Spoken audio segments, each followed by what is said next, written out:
Pengantar teknologi informasi. Teknologi informasi atau IT adalah istilah untuk mendeskripsikan teknologi-teknologi yang memungkinkan manusia untuk mencatat, menyimpan, mengolah, mengambil kembali, dan menerima. Adapun sejarah teknologi informasi dimulai pada abad ke-17 dengan adanya mesin hitung, kemudian berkembang ke mesin elektronik pada tahun 1940-an, kemudian berkembang lagi ke komputer pribadi pada tahun 1970-an, dan masuk ke jaringan internet pada tahun 1990-an yang mengubah cara kita berkomunikasi dan berinteraksi sampai pada zaman sekarang di era digital, komputer modern, dan kecerdasan buatan. Nah, adapun penggunaan IT dalam kehidupan sehari-hari memudahkan orang untuk berkomunikasi, hiburan, transaksi yang mudah, dan akses informasi. Peran IT dalam bisnis ada 6. Yang pertama ada mempermudah cara berkomunikasi. Yang kedua ada mempermudah pengetahuan dan sumber informasi. Yang ketiga ada manajemen data. Yang keempat ada sistem informasi manajemen. Yang kelima ada customer relationship management. Dan yang terakhir ada aktivitas bisnis selama 24 jam. Adapun tanda-tanda dalam implementasi IT ada 3. Yang pertama ada ekonomi digital, kedua teknologi pendidikan, dan yang ketiga ada keamanan siber. Keuntungan dan manfaat IT antara lain automasi dan efisien, akses ke informasi dan komunikasi global. Masa depan IT akan semakin canggih dan revolusioner. Masa depan akan membawa inovasi dan perubahan yang lebih besar dalam berbagai bidang seperti komunikasi, transportasi, kesehatan, dan kehidupan sehari-hari. Teknologi akan terus berkembang dan akan mempercepat perkembangan manusia dan peradaban. Salah satu contohnya adalah kecerdasan buatan, komputer kuantum, dan realitas visual. Sejarah perkembangan komputer. Secara garis besar, sejarah perkembangan komputer terbagi dalam 5 generasi, yaitu yang pertama ada generasi komputer pertama pada tahun 1940 sampai 1950. Ada komputer tabung vakum yang memiliki besar dan menggunakan tabung vakum yang rentan terhadap kegagalan. Terus ada programmable Fresher.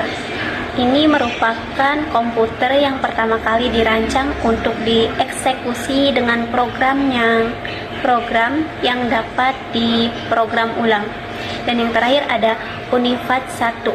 Ini menggunakan tabung vakum yang lebih andal dan merupakan komputer pertama yang diproduksi secara komersial.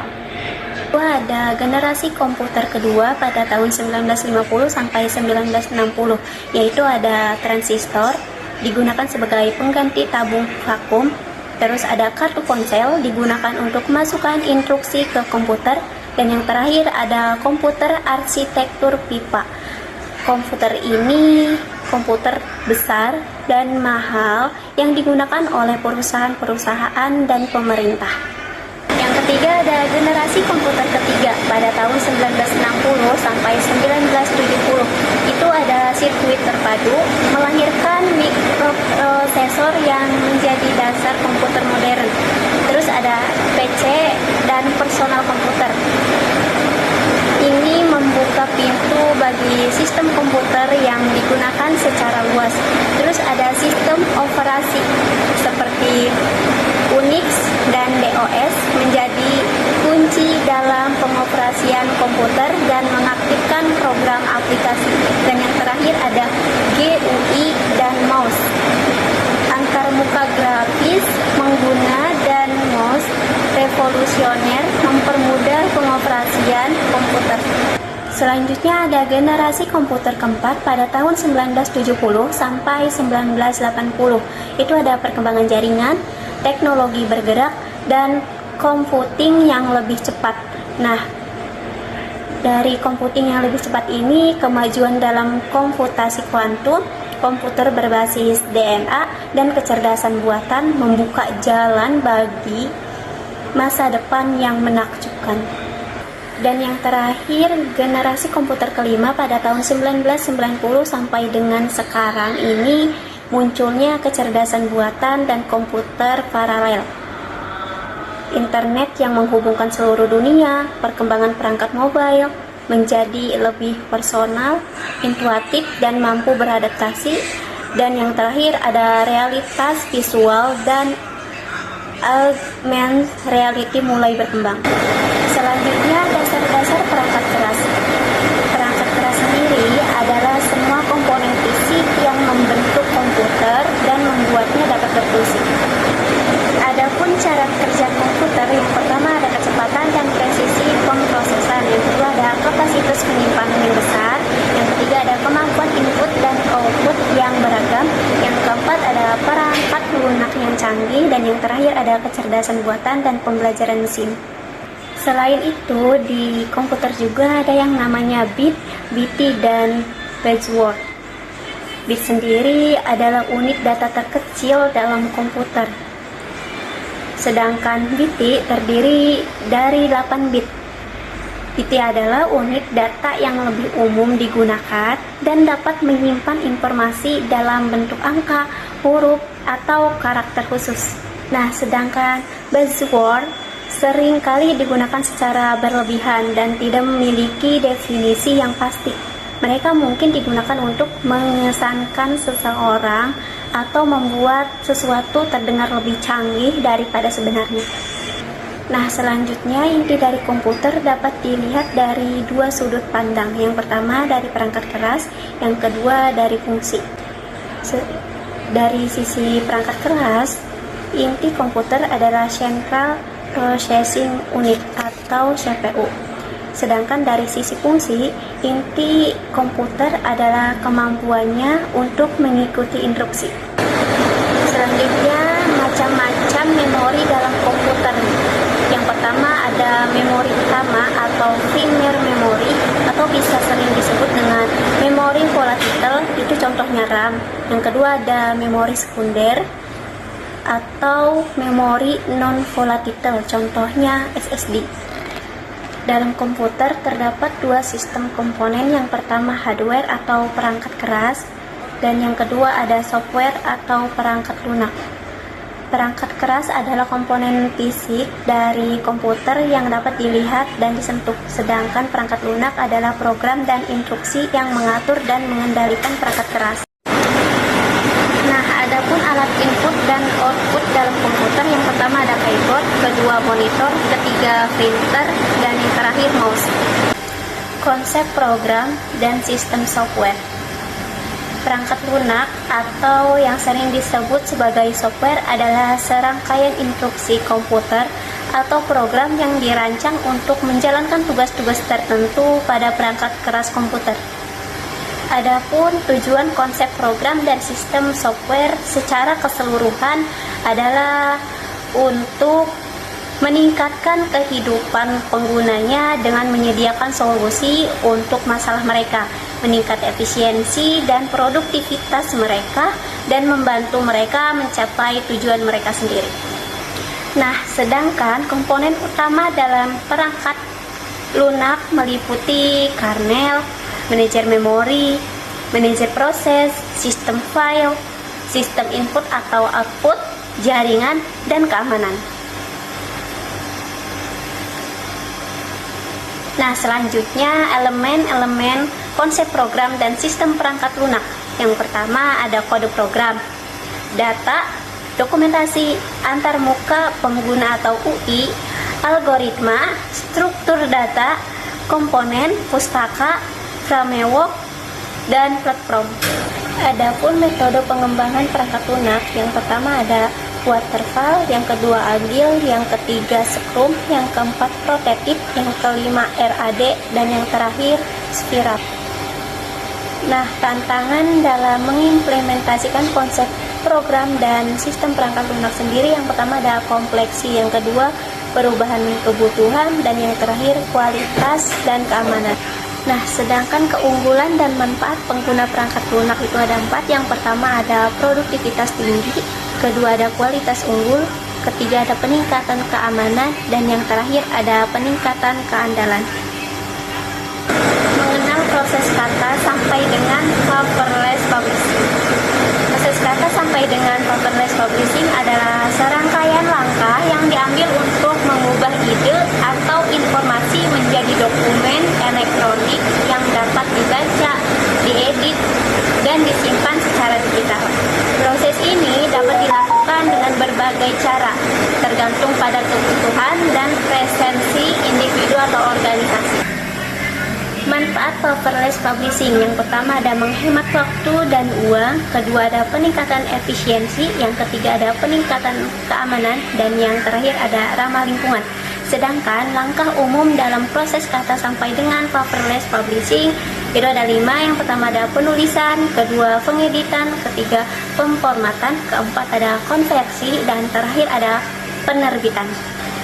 Nah, selanjutnya alat kerja dan fitur Word yang mempermudah pengolahan kata. Yang pertama ada fitur kolaborasi, yang kedua ada spelling dan game check, yang ketiga ada tools penyunting PDF, dan yang terakhir ada Word Doc dan insert media. Spreadsheet sebagai alat pengolah data. Spreadsheet seringkali diidentikan dengan program seperti Microsoft Excel. Adalah program komputer yang sangat berguna untuk mengolah data. Kemampuan spreadsheet tidak terbatas dan pada perhitungan angka saja, namun penawaran sebagai fungsi untuk pengolahan, analisis, dan visualisasi data. Nah, berikut beberapa kemampuan spreadsheet sebagai alat pengolah data. Yang pertama ada input dan organisasi data, yang kedua ada formula dan fungsi, yang ketiga ada performatan dan filter, yang keempat ada pengurutan data, yang kelima ada chart dan grafik, yang keenam ada data analisis tools, dan yang ketujuh ada fungsi kolaborasi. Software statistik. Software statistik adalah program komputer yang dirancang khusus untuk membantu Anda dalam pengolahan, analisis, dan visualisasi data penelitian. Dibandingkan dengan spreadsheet yang bersifat umum, software statistik menawarkan fitur dan kemampuan yang lebih canggih untuk analisis data yang kompleks. Nah, ini adalah beberapa contoh software statistik yang populer. Ada PSS, SAS, Stat, Stata, R, dan Minitab. Statistik dan data analisis itu ada 3. Yang pertama ada statistik deskriptif, yang kedua ada uji hipotesis, dan yang terakhir ada analisis varian atau ANOVA. Perhitungan resiko dalam paperless publishing itu ada keamanan sistem, memastikan keamanan informasi dalam menghasilkan karya publish. Terus ada rendahnya biaya produksi, menekan biaya dalam menggunakan kertas dan tinta pada percetakan. Dan selanjutnya ada keuntungan lingkungan, membantu memperkecil dampak negatif terhadap lingkungan dari pengguna kertas dan percetakan yang berlebihan. Nah, selanjutnya apresiasi grafik, hipermedia, dan multimedia dalam presentasi. Yang pertama ada komunikasi visual. Grafik adalah presentasi visual dari data atau informasi yang digunakan untuk menyampaikan pesan dengan cara yang menarik dan mudah dipahami. Dan yang kedua ada kreativitas. Grafik memungkinkan penambahan kreativitas dalam menyampaikan informasi dengan berbagai bentuk, ukuran, warna, dan tata letak. Yang ketiga ada visualisasi data. Grafik menjadi alat penting untuk mempresentasikan data statistik atau kompleks secara jelas dan mudah dimengerti. Dan yang terakhir ada tingkat efektivitas. Grafik dapat membantu meningkatkan tingkat pemahaman, daya ingat, dan minat pada suatu materi yang disajikan. Nah, adapun pentingnya multimedia dalam presentasi, yang pertama ada kompleksitas informasi dan yang kedua kreativitas. Kompleksitas informasi sendiri adalah multimedia yang membantu dalam menyampaikan informasi yang lebih komprehensif dengan menggabungkan teks, gambar, suara, dan video. Adapun kreativitas adalah multimedia memberikan peluang eksplorasi kreatif dalam menyajikan pesan dengan menggunakan animasi, efek visual, dan desain yang menarik. Adapun pengertian hipermedia sendiri adalah mengacu pada teks, gambar, suara, dan media yang terhubung secara non-linear dalam presentasi. Nah, selanjutnya ada augment. Dengan menggunakan hipermedia, presentasi dapat lebih menarik, dinamis, dan memperkuat pemahaman serta daya pikat audiens. Nah, selanjutnya perbedaan antara grafik, hipermedia, dan multimedia. Grafik sendiri itu adalah bentuk visual yang mewakili data secara efektif. Adapun hipermedia itu adalah tautan tak terbatas antara berbagai media dalam presentasi. Nah, kalau multimedia tersendiri adalah penggunaan kombinasi media seperti teks, gambar, suara, dan video. Nah, selanjutnya manfaat database dan pengimplikasiannya. Database sendiri adalah kumpulan data terstruktur yang disimpan secara sistematis. Ini mencakup entitas, atribut, dan relasi antar entitas. Database memungkinkan pengguna untuk menyimpan, mengelola, dan mengambil informasi dengan mudah dan cepat, meningkatkan efisiensi dan akurat bisnis. Nah, adapun contoh pemanfaatan database dalam bisnis, yang pertama ada manajemen persediaan. Database membantu bisnis melacak dan mengelola persediaan dengan efisien, memastikan pasokan yang cukup, dan menghindari kerugian akibat kekurangan atau kemubaziran bahan. Kedua, ada manajemen hubungan pelanggan atau CRM. Database CRM membantu bisnis dalam memahami pelanggan, melacak interaksi pelanggan, dan meningkatkan pengalaman pelanggan serta kepuasan mereka. Nah, yang terakhir ada analisis data bisnis. Database digunakan untuk menganalisis data bisnis seperti penjualan, pengeluaran, dan kinerja produksi yang dapat membantu bisnis dan mengoptimalkan strategi pemasaran dan meningkatkan keuntungan. Pentingnya keamanan data dalam penggunaan database. Dalam penggunaan database, keamanan data merupakan hal yang penting. Database harus dilindungi dari akses yang tidak sah, kehilangan data, dan kerusakan. Langkah-langkah penjagaan keamanan seperti autentikasi, enkripsi, dan backup rutin harus diimplementasikan untuk memastikan keberlanjutan dan integrasi data. Adapun tantangan dalam pengelolaan database itu yang pertama ada skalabilitas, yang kedua kecepatan dan kinerja, yang terakhir ada kesesuaian dengan peraturan. Adapun pengembangan database di masa depan ada 3. Yang pertama, database terdistribusi, yaitu penggunaan database terdistribusi akan memungkinkan data tersedia secara real time dan mereduksi resiko kegagalan satu titik. Yang kedua ada integrasi dengan kecerdasan buatan atau IAL. Integrasi antar database dan kecerdasan buatan akan semakin berkembang, mengoptimalkan analisis data dan mengambil keputusan bisnis. Dan yang terakhir ada lebih terfokus pada keamanan yang akan menjadi prioritas utama dalam mengembangkan dan menggunakan database untuk melindungi data dari segala siber. Sejarah Internet. Internet adalah jaringan global yang menghubungkan komputer dan perangkat keras digital di seluruh dunia.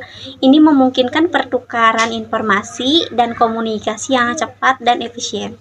Selanjutnya, awal mula internet ini adanya kelahiran ARPANET pada tahun 1969 yang dikembangkan oleh Departemen Pertahanan AS untuk tujuan komunikasi militer.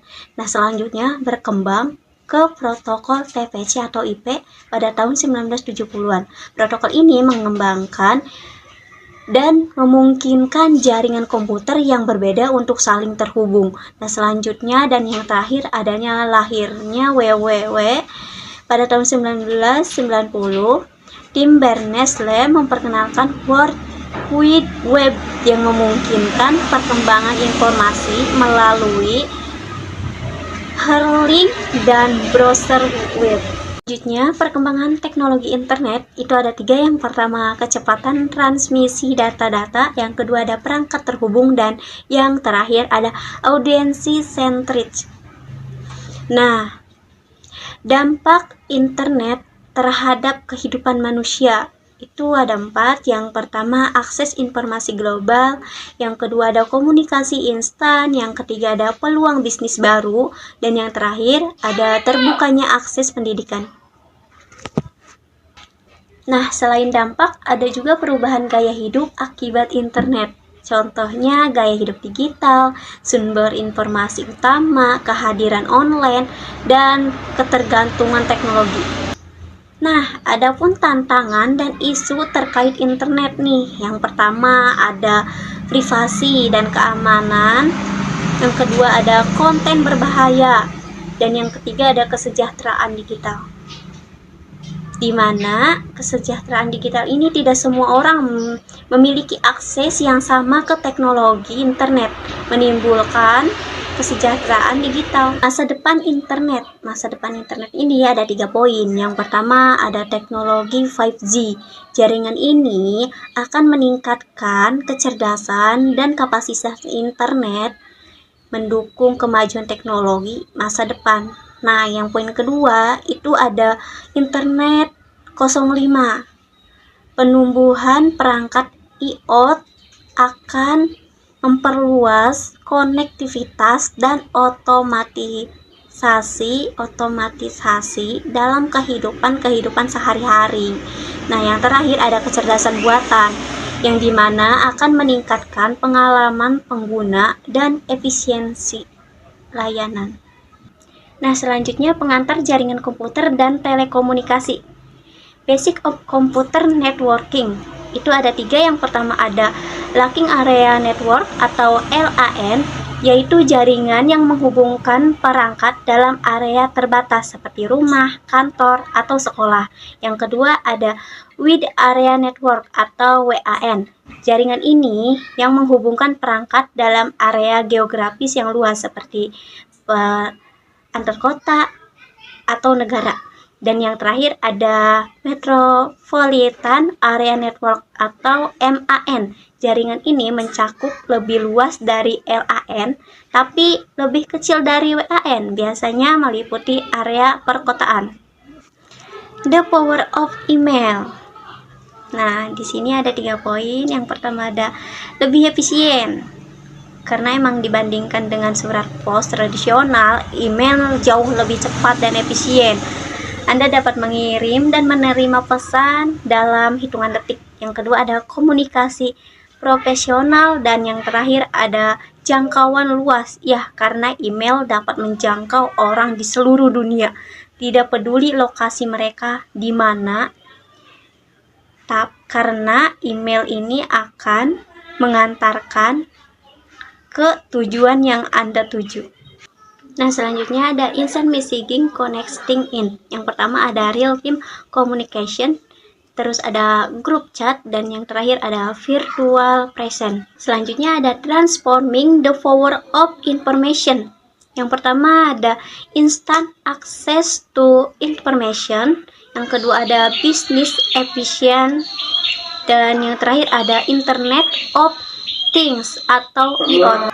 E-business dan e-commerce. E-business atau electronic business dan e-commerce atau electronic commerce adalah 2 istilah yang sering digunakan dalam konteks bisnis digital. E-business mencakup semua aspek operasional bisnis yang dilakukan secara online. Ini tidak hanya terbatas pada transaksi jual beli, tetapi juga melibatkan berbagai fungsi bisnis yang lebih luas seperti manajemen rantai pasokan, manajemen hubungan pelanggan, manajemen sumber daya manusia, dan yang terakhir proses internal bisnis. Nah, adapun e-commerce sendiri adalah bagian dari e-bisnis yang secara spesifik mengacu pada transaksi jual beli barang dan jasa melalui internet. Aspek utama dari e-commerce meliputi yang pertama ada B2C atau business to customer, yang kedua B2B atau business to business, yang ketiga ada C2C atau customer to customer, yang terakhir ada C2B, customer to business. Nah, selanjutnya, adapun perbedaan utama antara e-bisnis dan e-commerce adalah yang pertama, e-bisnis memiliki ruang lingkup yang lebih luas, mencakup seluruh proses bisnis yang dilakukan secara online, sedangkan e-commerce lebih spesifik pada transaksi jual beli saja. Yang kedua, ada bisnis mencakup berbagai fungsi bisnis termasuk CRM, CCM, dan manajemen internal, sedangkan commerce terfokus pada proses pembelian dan penjualannya. Ciri selanjutnya, bisnis bisa melibatkan interaksi internal dalam perusahaan dan dengan mitra bisnis, sementara e-commerce terutama berfokus pada interaksi dengan pelanggan dan pasar.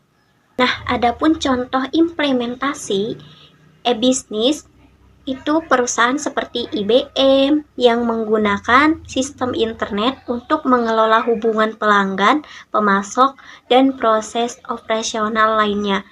Nah, sedangkan e-commerce itu platform seperti Amazon atau Tokopedia yang menghubungkan penjual dan pembeli untuk transaksi barang dan jasa.